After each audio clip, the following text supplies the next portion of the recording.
Ibu bapak, saudara-saudari, anak-anak dan remaja, para romo, bruder dan suster yang dikasihi Tuhan.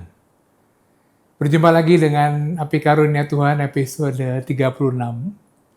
Kita masih akan melanjutkan doa dan Injil Yohanes. Secara khusus masih melanjutkan doa dalam dialog Yesus dengan perempuan Samaria. Kita tahu bahwa ada beberapa tema dalam dialog rohani antara Yesus dan perempuan Samaria itu. Pertama, tema ibadat. Dialog dengan Yesus tentang apa maksudnya tempat ibadah. Yang kedua, tema air hidup. Jadi siapa yang sesungguhnya dimaksud sebagai air hidup oleh Yesus. Selamat mendengarkan, selamat merenungkan, dan selamat berdoa.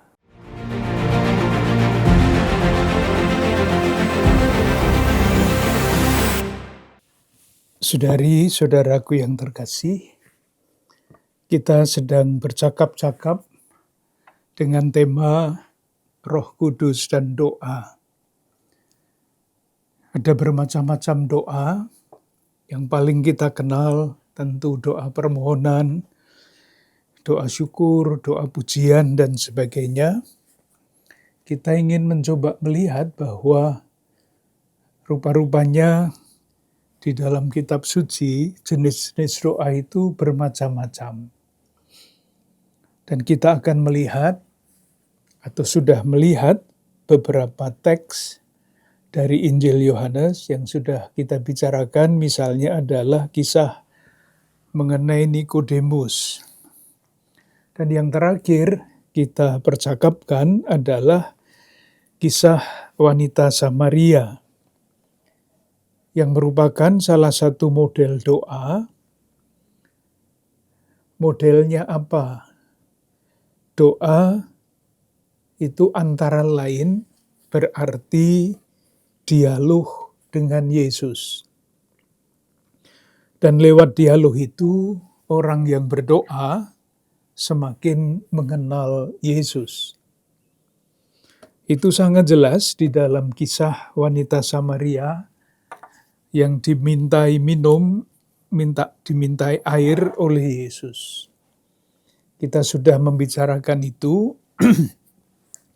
Yang menjadi amat jelas adalah tahap-tahap perkembangan iman wanita Samaria itu. Kalau mau kita ingat sebentar, tahap-tahap iman itu ada pada ayat 12. Yang pertama, pertanyaan perempuan, adakah engkau lebih besar daripada bapa kami Yakub? Jadi dia, perempuan wanita Samaria itu melihat bahwa di dalam diri Yesus rasa-rasanya ada sesuatu yang lebih, bahkan dikatakan lebih besar daripada bapa kami Daud. Berkembang pada ayat 19, ketika wanita Samaria dalam perjalanan, dalam dialog itu yang berkembang, dia mengatakan, Tuhan, nyata sekarang padaku bahwa engkau seorang nabi. Dari lebih besar daripada Daud, menjadi pengakuan bahwa Yesus adalah nabi. Dan kemudian terakhir, ayat 23, pengakuan wanita Samaria itu, aku tahu bahwa Mesias akan datang yang disebut juga Kristus. Lalu Yesus mewahyukan dirinya, akulah dia yang sedang berkata-kata dengan engkau. Kemudian wanita itu menjadi pewarta. Ia pergi ke kota menemui orang-orang sekotanya, dan puncak pengakuan itu ada pada ayat 42. Dan mereka berkata kepada perempuan itu, kami percaya, tetapi bukan lagi karena apa yang kau katakan. sebab kami sendiri telah mendengar Dia dan kami tahu bahwa Dialah benar-benar juru selamat dunia. Jadi dari sekedar Yesus orang Yahudi yang mempunyai hubungan yang tidak baik dengan orang Samaria, pelan-pelan di dalam dialog, itulah doa, di dalam percakapan dengan Yesus, dia diantar kepada pengakuan iman. Dan ketika dia sampai kepada pengakuan itu dan menerima perwahyuan, pada gilirannya dia menjadi pewarta bagi orang-orang sekotanya. Itu inti dari rumusan kita bahwa doa, salah satu bentuk doa dalam teks ini adalah percakapan pribadi dengan Yesus yang mengantar kepada pengenalan Yesus yang lebih baik. Itu inti dari kisah wanita Samaria. Nah, di dalam percakapan antara Yesus dan wanita Samaria, itu ada beberapa tema. Buah dari percakapan itu muncul berbagai macam tema yang membuat wanita Samaria itu semakin mengenal Yesus dengan lebih baik. Jadi tema yang sudah kita bicarakan adalah ibadah. Karena tiba-tiba wanita Samaria itu berbicara tentang ibadah. Itu kita temukan di dalam pada ayat 21 dan selanjutnya. Kata Yesus kepadanya, percayalah kepadaku, hai perempuan, saatnya akan tiba bahwa kamu akan menyembah Bapa bukan di gunung ini dan bukan juga di Yerusalem. Ayat 23, tetapi saatnya akan datang dan sudah tiba sekarang bahwa penyembah-penyembah benar akan menyembah Bapa dalam roh dan kebenaran. Ini tema yang tiba-tiba muncul soal ibadah. Jadi kita semua tahu orang Samaria mempunyai tempat ibadah sendiri di Samaria, di Gunung Gerizim. Orang-orang Yehuda mempunyai tempat ibadah sendiri, yaitu di Yerusalem. Tetapi kemudian dikatakan, pada waktunya akan tiba saatnya orang tidak menyembah di Gunung Gerizim atau di Yerusalem, tetapi menyembah di dalam roh dan kebenaran. Tentu kita mesti mencari ayat-ayat di dalam Injil Yohanes yang berkaitan dengan roh dan kebenaran itu. Kita sudah melihatnya mengenai roh, bab 1 ayat 32, roh yang turun di atas Yesus. Bab 1 ayat 32, Yohanes memberi kesaksian katanya, aku telah melihat roh turun dari langit seperti merpati dan ia tinggal di atasnya. Mengenai kebenaran, bab 1 ayat 14, bab 14 ayat 6, ketika Yesus mengatakan, akulah jalan, kebenaran, dan hidup. Dengan demikian, yang namanya ibadah Kristiani, itu adalah ibadah bersama dengan Yesus. Agak sulit dibayangkan ya.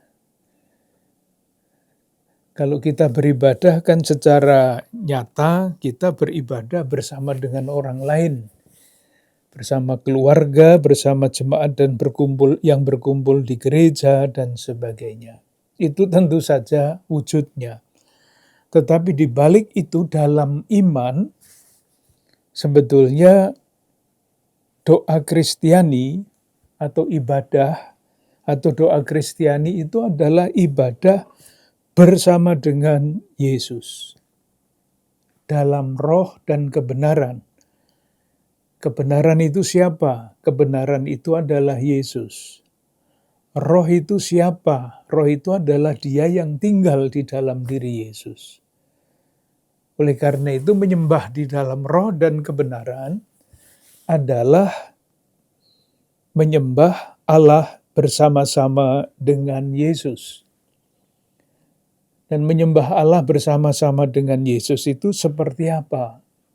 Ya banyak jawabannya, tetapi kalau kita ambil contoh misalnya dari Injil Yohanes bab 4 ayat 34, Yesus mengatakan, "Makananku ialah melakukan kehendak Dia yang mengutus aku dan menyelesaikan pekerjaannya." Itulah beribadah bersama-sama dengan Yesus. Melakukan kehendak Dia yang mengutus aku. Kita sampai di situ. Sekarang kita lanjutkan. Ada tema apa lagi yang muncul di dalam percakapan antara wanita Samaria dengan Yesus? Salah satu yang sangat penting, dan memang kita membutuhkan ayat-ayat di dalam Injil Yohanes yang tersebar di mana-mana, adalah bab 4 ayat 10. Di dalam percakapan itu, dari air yang bisa ditimba dari sumur Yakub, percakapan beralih pada ayat 10, yaitu beralih menjadi percakapan tentang air yang hidup. Kita baca bab 4 ayat 10.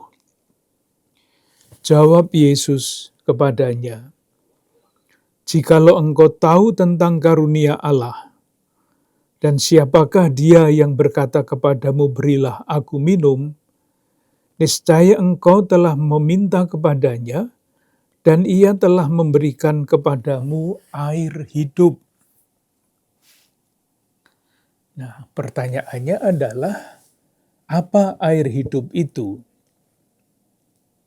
Atau mungkin lebih tepat, siapa yang dimaksudkan dengan air hidup itu? Kita coba telusuri beberapa, minta bantuan ke ayat-ayat dalam Injil Yohanes yang lain. Nanti ketemunya, kesimpulannya dulu supaya nanti tujuannya jelas ya. Yang dimaksud dengan air hidup adalah Roh Kudus. Nah, untuk memahami hal ini, nah ini sekarang jalannya. Kita mau menjawab pertanyaan, siapakah air hidup itu? Dan jawabannya adalah, Dialah Roh Kudus. Sekarang kita coba cari jalannya untuk sampai kepada kesimpulan itu. Jalan yang pertama, jalan awal, adalah Injil Yohanes bab 7.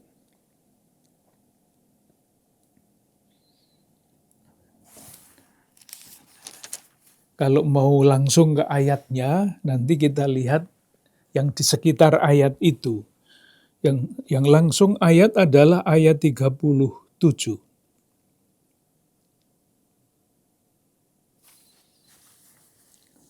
Dan 38, 39.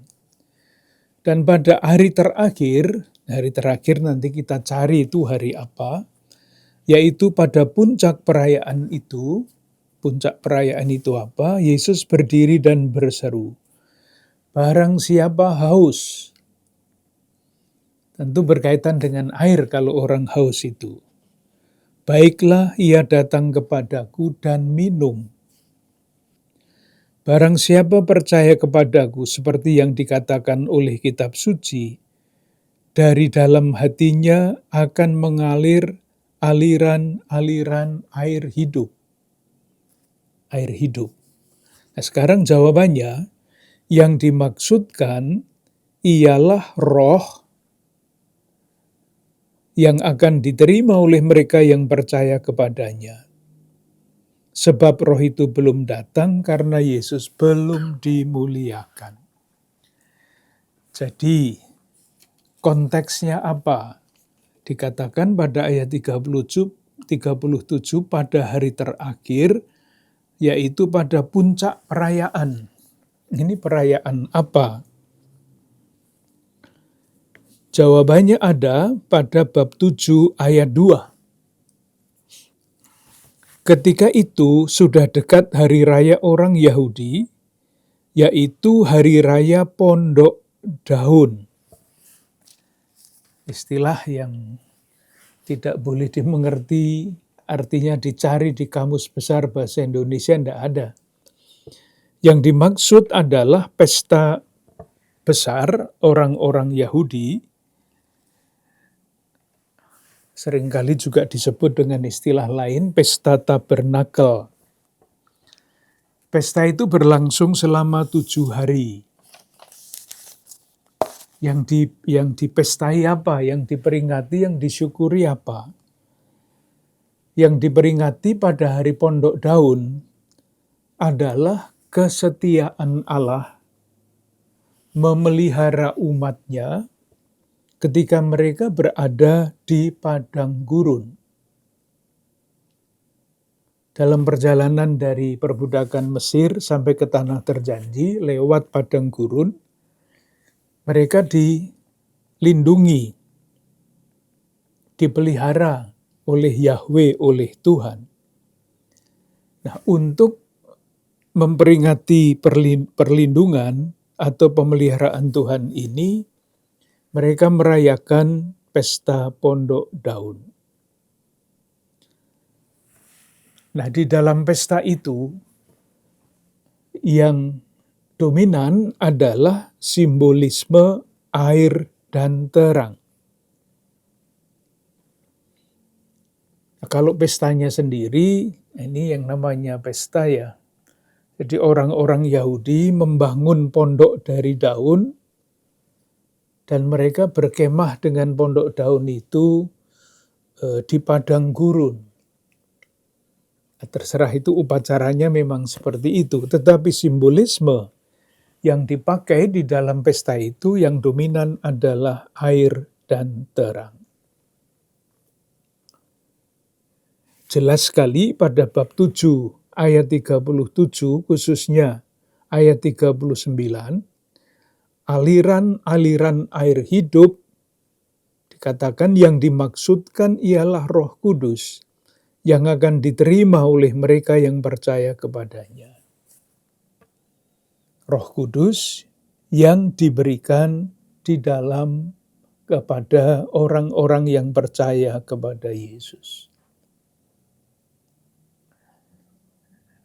Moga-moga jelas. Jadi air hidup pada bab 4 mesti kita mengerti, bab 4 ayat 10, mesti kita mengerti dalam terang bab 7 ayat 37 dan sampai 39.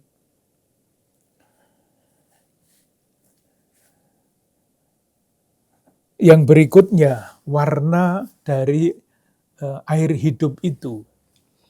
Air hidup tentu diberikan kepada orang yang haus. Kalau orang tidak haus, tidak diberi air nanti mah tidak sehat. Yang diberi air dan air hidup adalah orang-orang yang haus. Dan kehausan akan air yang hidup itu bukan hal yang baru, menyangkut keperluan atau kebutuhan manusia di dalam perjanjian lama. Aliran-aliran hidup itu sudah kita temukan dengan sangat jelas di dalam berbagai macam doa perjanjian lama, khususnya Mazmur. Jadi kalau kita bicara tentang air, itu kaitannya dengan minum. Dan ketika kita bicara tentang minum, itu artinya perlu minum, dan itu artinya haus. Jadi kata-kata itu saling berhubungan. Nah, coba kita lihat kerinduan orang akan air itu seperti apa. Kerinduan kerinduan orang yang percaya untuk minum air yang membuat tidak haus lagi. Mazmur 42 ayat 2-3. Didoakan begini, seperti rusa yang merindukan sungai yang berair, demikianlah jiwaku merindukan Engkau ya Allah. Jiwaku haus kepada Allah yang hidup. Bilakah aku boleh datang melihat Allah? Jadi, haus, air, minum, tapi itu semua adalah simbolik dari kerinduan orang akan Allah. Dan kerinduan orang akan Allah karena manusia itu tidak bisa mencapai Tuhan dengan jalannya sendiri, dengan kekuatannya sendiri, maka kepada orang yang rindu, seperti rusa merindukan air, merindukan Allah, berkat karunia Roh Kudus bisa mengalami, bisa berjalan menuju Allah. Bukan dengan usahanya sendiri, tetapi berkat Roh Kudus yang dikaruniakan kepada orang yang percaya. Moga-moga tidak berbelit-belit, tapi memang ya bagaimana ya, mau mengatakannya lebih gampang, rasa-rasanya tidak mudah, tetapi maksudnya seperti itu. Air hidup adalah Roh Kudus, dan Roh Kudus inilah yang menjawabi kerinduan, kehausan manusia untuk berjumpa dengan Allah. Mazmur 63 ayat 2-3. Rumusannya sangat bagus. Ya Allah, Engkaulah Allahku. Itu pengakuan iman. Aku mencari Engkau. Itu yang dilakukan. Kenapa pendoa Mazmur itu mencari Tuhan? Jawabannya, jiwaku haus kepadamu. Jiwaku haus. Tubuhku rindu kepadamu, seperti tanah yang kering dan tandus, tiada berair, demikian aku memandang kepadamu di tempat kudus, sambil melihat kekuatanmu dan kemuliaanmu. Lalu ditambah, sebab kasih setiamu lebih baik daripada hidup. Moga-moga jelas, jadi kerinduan akan air hidup oleh wanita Samaria itu sebetulnya kerinduan umat manusia pada umumnya. Kalau diberi tempat untuk muncul di dalam hati. Kalau tidak diberi tempat untuk muncul di dalam hati, kehausan itu ya tidak akan dirasakan. Kerinduan jiwa itu juga tidak akan muncul. Dan kerinduan seperti itu hanya mungkin dipuaskan di dalam perjanjian baru berkat karunia Roh Kudus.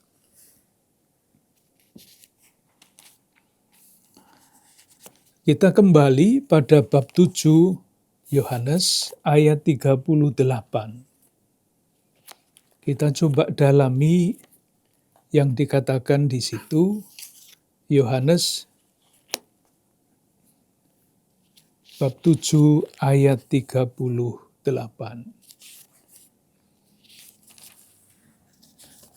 Kata-katanya berbunyi begini.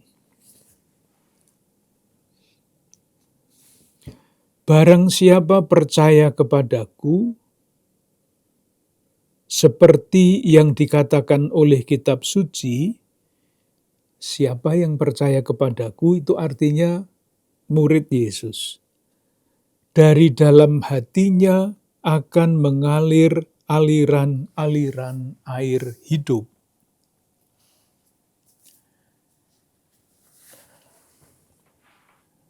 Aliran-aliran air hidup.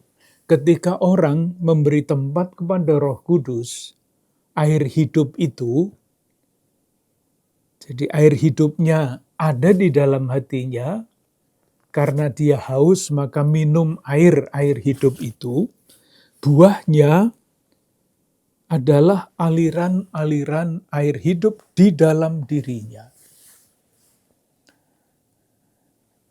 Moga-moga jelas. Jadi saya haus menerima air hidup. Air hidup itu adalah Roh Kudus. Saya minum, tanda petik, tanda kiasan. Saya terima.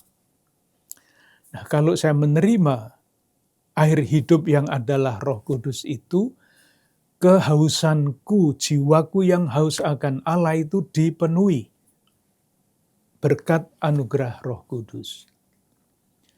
Dan ketika jiwa kita penuh dengan Roh Kudus, tidak usah penuh-penuh lah, 50% sudah banyak. Yang penuh Roh Kudus itu hanya Tuhan Yesus. Kita seringkali tidak memberi tempat kepada Roh Kudus. Itu soal lain. Nah, ketika kita membiarkan diri kita dilimpahi Roh Kudus, dipenuhi dengan Roh Kudus, akan membual aliran-aliran air hidup dari diri kita. Aliran-aliran sungai itu, aliran-aliran air hidup itu, lambangnya apa? Nanti pertanyaannya bentuknya apa? Kita kembali lagi mencoba mengingat di dalam Injil Yohanes, tempat Yohanes bercerita tentang kelimpahan. Ini sudah masuk ke ini lain ya. Aliran-aliran hidup itu apa? Simbolnya, lambangnya. Lambangnya adalah kelimpahan. Di mana kita melihat kelimpahan itu? Moga-moga memang sambungannya tidak bisa sangat logis, tetapi kelimpahan itu kita pasti ingat apa yang terjadi pada perkawinan di Kana. Kita baca bab 2 ayat 6. Di situ ada 6 tempayan yang disediakan untuk pembasuhan menurut adat orang Yahudi, masing-masing isinya 2-3 buyung. Lalu kita tahu 6 tempayan itu diubah oleh Yesus menjadi anggur. 6 tempayan yang sebegitu besarnya berubah menjadi anggur yang melimpah-limpah, yang tersedia bagi orang-orang yang ikut berpesta itu, kelimpahan. Ini baru simboliknya. Sekali lagi, kalau kita membiarkan air hidup itu masuk di dalam batin kita, diri kita, Roh Kudus, dari kita akan mengalir aliran-aliran hidup. Bab 6, ayat 3. Yesus memberi makan 5.000 orang.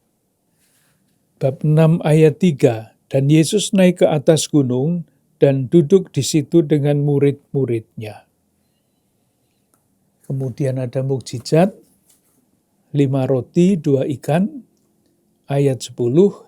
Suruhlah orang-orang itu duduk, adapun di tempat itu banyak rumput, maka duduklah orang-orang itu, kira-kira 5.000 laki-laki banyaknya.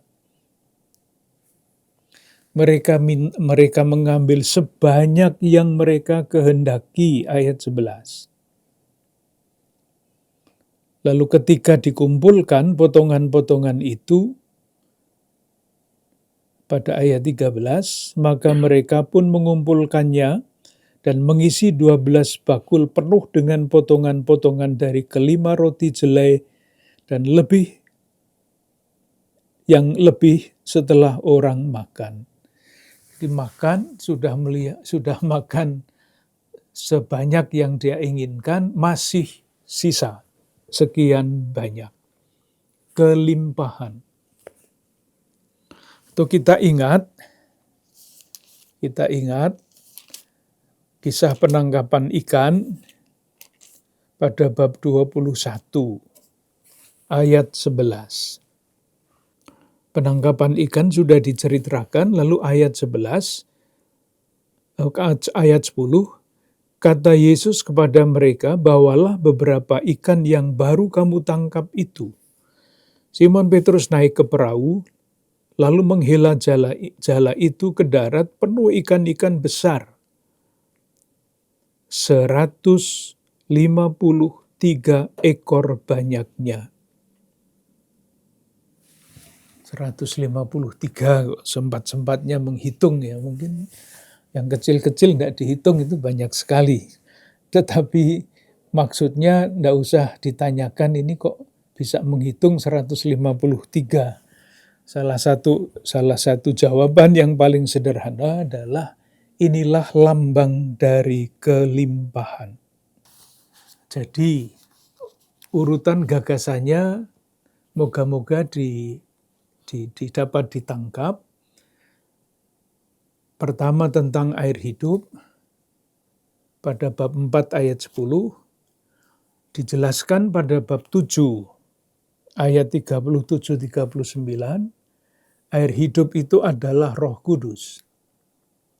Nah, kalau Roh Kudus itu dianugerahkan kepada kita, orang yang percaya, lalu dari dalam diri kita akan mengalir aliran-aliran air hidup itu. Moga-moga jelas. Nah, tentu kita bisa bertanya, itu aliran-aliran air hidup dari diri kita itu yang apa ya, seperti apa? Setiap perbuatan baik itulah air hidup. Itu saya boleh bercerita sedikit, dongeng, mendongeng, untuk memberi ilustrasi. Ini tidak ada kaitannya dengan Injil Yohanes, tapi tentang air, cerita tentang air. Jadi selingi sedikit supaya ayat-ayatnya tidak memenuhi kepala kita. Ceritanya begini. Pada suatu hari, Tuhan memanggil ciptaannya yang bernama air.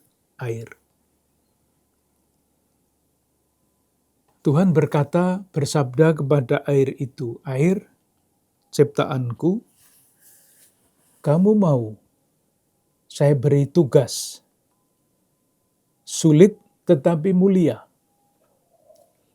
Sesudah berpikir sejenak, air itu menjawab, bersedia Tuhan. Lalu dia baru bertanya, apa tugas mulia itu Tuhan? Jadi siap dulu, baru bertanya. Kalau kamu bersedia, kamu saya utus untuk pergi menyuburkan tanah kering di seberang padang gurun. Menyuburkan tanah kering, tanah gersang di seberang padang gurun. Nah, karena sudah bersedia, titik-titik air itu menghimpun diri menjadi suatu aliran yang mulai berjalan. Belum lama berjalan, air itu sudah sampai ke bibir jurang. Dan jurangnya dalam. Dia takut untuk terjun ke jurang itu. Maka dia berhenti, tidak melanjutkan alirannya. Pada waktu itu Tuhan bersabda lagi, air, ciptaanku, kalau kamu tidak berani terjun ke sana, bagaimana mungkin kamu akan menyuburkan tanah gersang di seberang padang gurun? Nah, kata-kata Tuhan itu menguatkan semangatnya lagi. Maka dia menutup mata. Waktu itu air masih punya mata, namanya mata air. Pokoknya dia terjun ke jurang yang dalam itu, sakit rasanya. Tetapi bahagia. Karena apa? Karena dengan merasakan sakit, ia meneguhkan niatnya untuk pergi ke tanah gersang di seberang padang gurun. Ceritanya bisa diperpanjang sendiri. Lalu dia mengalir terus ketemu gunung. Gunung tidak bisa dinaiki. Maka dia harus mengambil jarak yang panjang, melelahkan. Dia tempuh. Ketemu padas batu karang. Pusing untuk menembus batu karang itu. Tapi pelan-pelan titik-titik air itu membongkar batu karang itu sehingga pecah, lewat lagi. Sampai akhirnya air itu tiba di pinggiran padang gurun yang kering, yang panas. Ia berusaha untuk menyeberang, untuk menerjang padang gurun itu untuk sampai kepada tanah yang gersang. Ia menghimpun diri menjadi arus yang sangat deras. Diterjanglah padang gurun itu habis. Diserap oleh pasir yang panas, pasir yang kering. Ia berusaha lagi menembus, gagal lagi, gagal lagi, gagal lagi. Akhirnya dia putus asa. Tidak bisa lagi menembus padang gurun yang panas itu. Nah, pada waktu dia putus asa, si air itu, datanglah matahari. Matahari berkata kepada air, "Air, sahabatku, kamu mau saya bantu?" Air bertanya, "Bagaimana kamu membantu saya menyeberang padang gurun seperti ini?" "Kalau kamu mau, saya akan memancarkan panasku sepanas-panasnya terhadap kamu. Dan ketika kamu mengalami panas yang sepanas-panasnya itu, kamu akan kehilangan jati dirimu sebagai air. Kau akan berubah menjadi uap. Dan sebagai uap kamu akan naik ke atas. Dan kalau kamu sudah menjadi uap di atas, saya akan memanggil sahabat saya yang namanya angin. Angin akan saya minta mengantarkan kamu lewat atas, menyeberangi padang gurun yang panas dan kering ini, sampai ke seberang padang gurun. Dan di sana saya akan memancarkan panas saya lagi, dan kamu akan kembali menjadi air. Dan kamu bisa jatuh sebagai hujan. Dan sebagai hujan, kamu akan dapat memancarkan, menyuburkan tanah kering, tanah gersang di padang gurun itu. Silahkan menafsirkan dongeng ini menurut keyakinan masing-masing. Jadi yang saya beri ilustrasi adalah dari dalam hati akan memancar aliran-aliran air hidup. Itu berarti kalau kita kepenuhan Roh Kudus sungguh-sungguh, atau berusaha untuk membiarkan Roh Kudus memenuhi hidup kita, kesiapsediaan untuk menyuburkan kehidupan dengan segala macam tantangannya, itu akan berhasil. Sudah, itu tidak ada di dalam kitab suci, tapi bisa menjadi ilustrasi. Dengan demikian kita melihat bahwa yang namanya kelimpahan itu adalah segala macam perbuatan baik yang menyuburkan kehidupan. Kelimpahan itu di dalam Injil Yohanes dilambangkan dengan 6 tempayan. Air yang menjadi anggur dilambangkan dengan roti yang berlebih, buah mukjizat dari 5 roti, 2 ikan, dan ikan yang jumlahnya 153 ketika Yesus minta Petrus untuk menangkap ikan. Setiap perbuatan baik itu aliran-aliran kehidupan.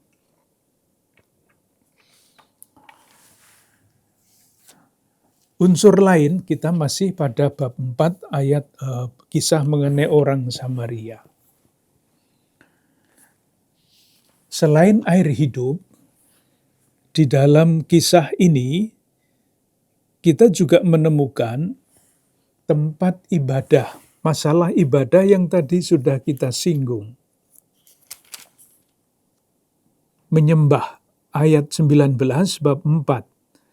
Engkau seorang nabi, nenek moyang kami menyembah di atas gunung.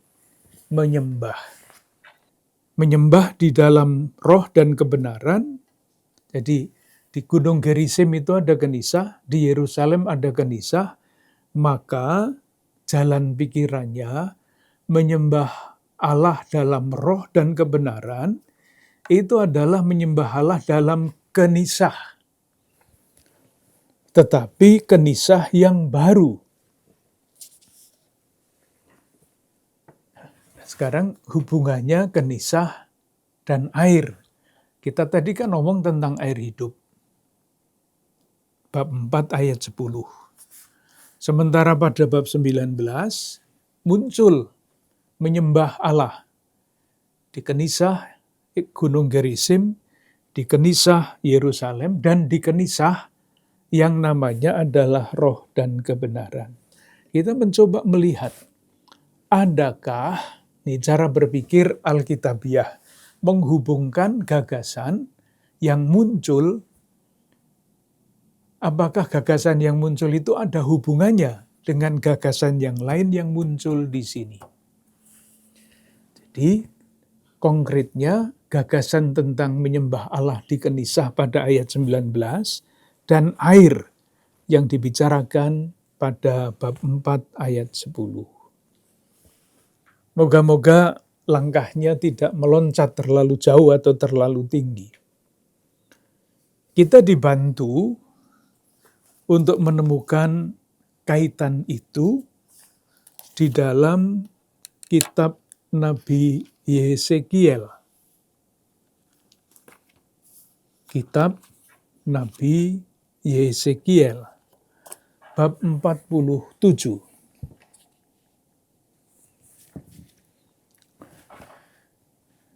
Kita baca beberapa ayat, sangat indah sebetulnya. Ayat 47, bab 47 ayat 1 sampai 12. Kemudian ia membawa aku kembali ke pintu bait suci. Nah, bait suci adalah Kenisah. Dan sungguh, silakan memperhatikan, ada air keluar dari bawah ambang pintu bait suci itu dan mengalir menuju ke timur. Jadi ada bait suci dan ada air keluar dari bawah ambang pintu bait suci itu. Lalu saya baca loncat ayat 7. Sedang orang itu pergi ke arah timur dan memegang tali pengukur di tangannya, ia mengukur 1000 hasta dan menyuruh aku masuk ke dalam air itu, maka dalamnya sampai di pergelangan kaki. Jadi, sampai pergelangan kaki kan belum banjir namanya. Belum melimpah. Lalu terus, ayat 5. Sekali lagi ia mengukur 1000 hasta lagi. Sekarang air itu sudah menjadi sungai, di mana aku tidak dapat berjalan lagi, sebab air itu sudah meninggi sehingga orang dapat berenang. Suatu sungai yang tidak dapat diseberangi lagi. Tuh, kelimpahannya mulai pelan-pelan muncul. Dari pergelangan kaki, sekarang tidak bisa diseberangi lagi. Kalau air mengalir seperti itu kan lalu merusak ya, tapi di sini airnya tidak merusak. Ayat 6. Lalu ia berkata kepadaku, sudahkah engkau lihat, hai anak manusia? Kemudian ia membawa aku kembali menyusur tepi sungai. Dalam perjalanan pulang, sungguh sepanjang tepi sungai itu ada amat banyak pohon di sebelah sini dan di sebelah sana. Ia berkata kepadaku, sungai ini mengalir menuju wilayah timur dan menurun di Araba Yordan dan bermuara di Laut Asin. Air yang mengandung banyak garam dan air itu menjadi tawar. Ini kelimpahan lagi. Dari Kenisah mengalir air, semakin lama semakin banjir. Tetapi air yang banjir mengalir deras itu menyuburkan pohon-pohon yang ada di seberang, di kiri kanan dari sungai itu. Bahkan yang namanya laut mati itu menjadi tawar. Nah, sekarang kita bertanya, di dalam perjanjian baru, yang dimaksud dengan kenisah itu siapa? Ya, kita cari saja apakah ada di dalam Injil Yohanes yang membantu kita untuk menjawab pertanyaan itu. Siapa kenisah itu? Kita temukan jawabannya pada bab 2 ayat 13 sampai 25. Kita baca saja satu ayat 21. Tetapi yang dimaksudkannya dengan bait Allah ialah tubuhnya sendiri. Moga-moga jelas maksudnya.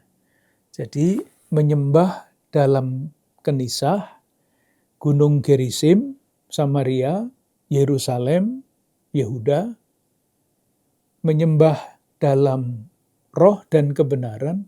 Kenisahnya siapa?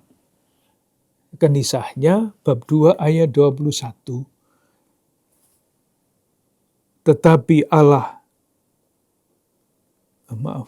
Tetapi yang dimaksudkannya dengan bait Allah ialah tubuhnya sendiri. Jadi kesimpulannya adalah Yesus yang bangkit adalah kenisah baru dan orang beribadah dalam roh dan kebenaran. Yesus adalah kebenaran, roh tinggal di dalam Yesus. Itulah Yesus adalah kenisah yang mengalirkan air kehidupan itu.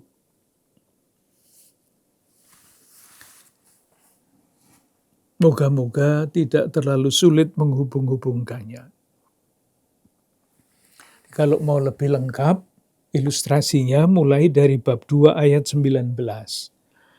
Jawab Yesus kepada mereka, rombak bait Allah ini, dan dalam 3 hari aku akan mendirikannya kembali. Lalu kata orang Yahudi kepadanya, 46 tahun orang mendirikan bait Allah ini dan engkau dapat membangunnya dalam 3 hari? Itu masalahnya. Lalu dijawab, tetapi yang dimaksudkannya dengan bait Allah ialah tubuhnya sendiri. Jadi kalau di dalam kitab Nabi Yeskiel ada bait Allah, dari bait Allah mengalir air sungai yang menyuburkan, bahkan membuat laut asin menjadi tawar.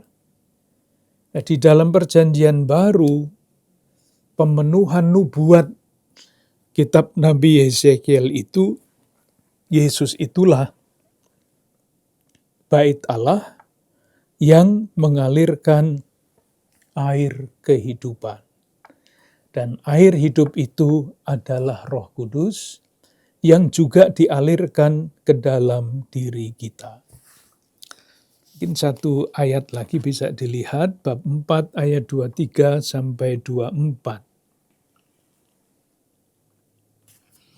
Tetapi saatnya akan datang, dan sudah tiba sekarang, bahwa penyembah-penyembah benar akan menyembah Bapa dalam roh dan kebenaran.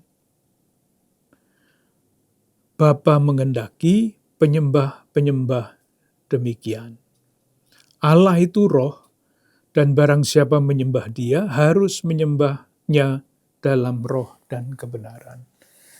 Dalam roh dan kebenaran artinya adalah Yesus. Moga-moga tidak terlalu berbelit-belit. Jadi intinya kita sudah dibantu oleh para ahli kitab suci itu untuk menghubungkan kata yang satu muncul di sini, mesti dicari jawabannya, penjelasannya di tempat lain, sehingga sebetulnya untuk memahami semua gagasan Injil Yohanes di sini, kita mesti hafal ayat-ayat dari Injil Yohanes itu. tetapi itu bukan tuntutan untuk keselamatan kita. Asal kita paham saja arti atau pesan yang paling pokok. Nah, dalam hal ini jelas, air hidup itu adalah Roh Kudus yang dianugerahkan Allah kepada kita lewat Yesus Kristus yang memberikannya pada waktu saatnya tiba, yaitu ketika ia wafat di kayu salib. Sampai di sini dulu, nanti masih kita lanjutkan sebentar mengenai hal ini dalam percakapan yang akan datang. Terima kasih.